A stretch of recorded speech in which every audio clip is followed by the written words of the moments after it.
on Wednesday. I'll call her, write it down, and we'll do a studio session. I was like, okay, cool. So went back in on the Wednesday, and he called this guy.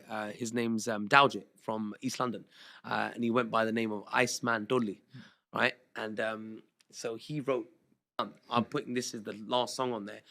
I can't have you go away and come back. You need to do this for me now. He goes, go out of the room, Jugs, go with him, go spend half an hour outside, get some fresh air, and come back. He goes, we got to do this today.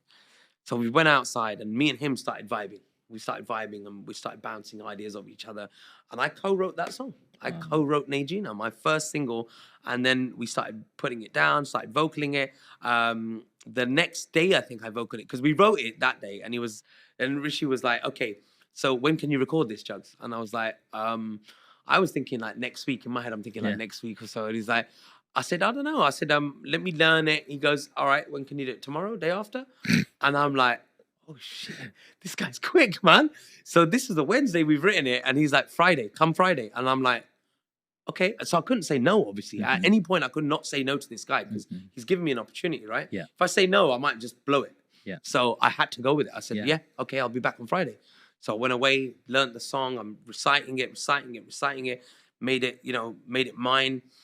Went back in on the Friday, went and vocaled it, and then did the vocals for that. And then he's like, okay, brilliant, man. He goes, I got what I need. He goes, thank you, man. He goes, that was wicked. I'll be in touch as soon as it's ready. And then I think he took another couple of days. On the weekend, he got a guy called Don D on there. And on the Monday, he rang me and he was like, Jugs, your song's ready. He goes, you want to come and have a listen? I'm like, wow, bro. That's mad. Like, I only met you on Sunday. Yeah. For the first time ever. Wow. And a week later, we've got a song. And he's like, yeah, he goes, it's going on the album. He goes, come down and have a listen. You think that's what made Rishi special? Yeah, man. He's quick, bro. He's very, very good at working with and developing artists. And that's what he did with me. He developed me. He gave me the opportunity.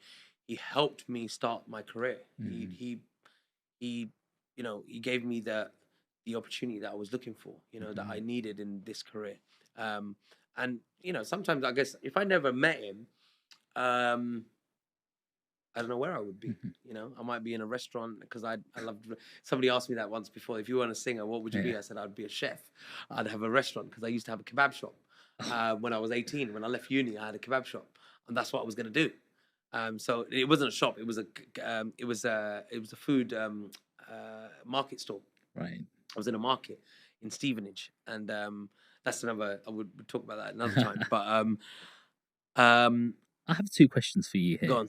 First of all, what goes into composing or writing a song? Like you said, you'd never done it before until you started vibing with somebody. How do you know what a verse looks like? How it rhymes? How it would go? Start, finish? Like, where do you start? I had no idea, to be honest. He helped me do that. That first song is when I learned how to structure a song.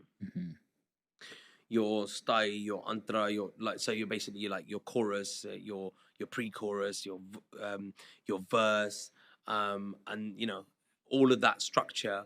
And nowadays you can just play around. You can just do, you start with a chorus or you can start with a verse. You can do whatever you want, right? Yeah. It's all down to you.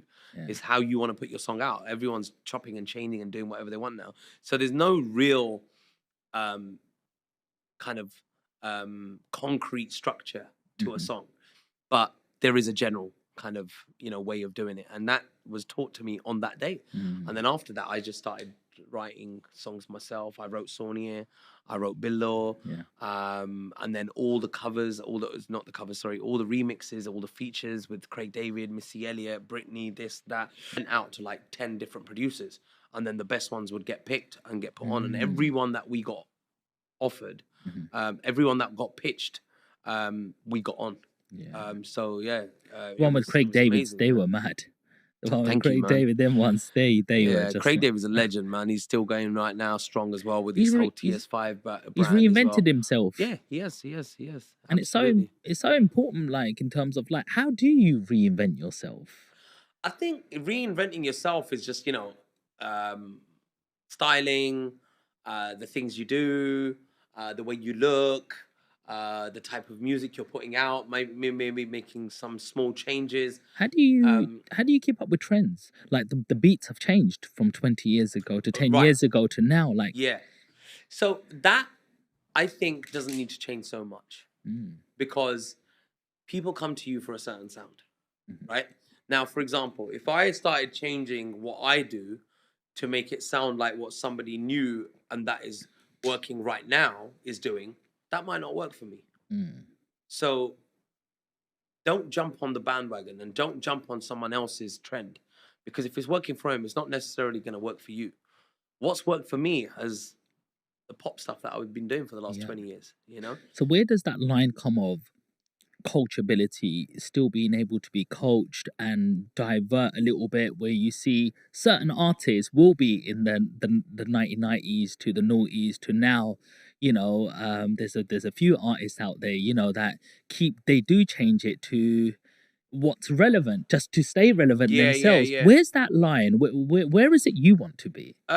No, don't get me wrong. We still do that, but you can't change it so much that you Mm, take away from what you started off as. Do you know yes. what I mean? You can't go so far Yeah. away from the style that you had Yeah. that people just to please other people. Yeah. You got to be true to yourself. You got to be Mm, real. You know what I mean? You got to be mm, like, but listen, this is me.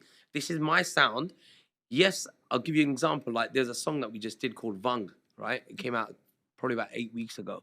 okay. Now the music production on that is very current. I didn't like it initially when I heard it, Yeah. right? But everybody else said to me, Jugs, what are you talking about? That is the production you want to go with. And I was going with something a bit more pop, a bit more Punjabi, Yeah. right? And I was like, nah, man, nah, I'm not really feeling it. But then it grew on me, and I was like, and it was literally that. And I said, but are people gonna think that I'm Hmm. trying to be like these new kids? Hmm. Because that's what was in my head. Hmm. And I was like, I don't want to do that, man, because they're gonna think, oh, he's trying to be like them now, you Hmm. know? Okay. And they were like, no, no, no, no. It's not. No one's gonna say that. It's just something fresh. It's because it's so fresh for you. You think it's too much to. It's too much of a big change, but it's Hmm. not.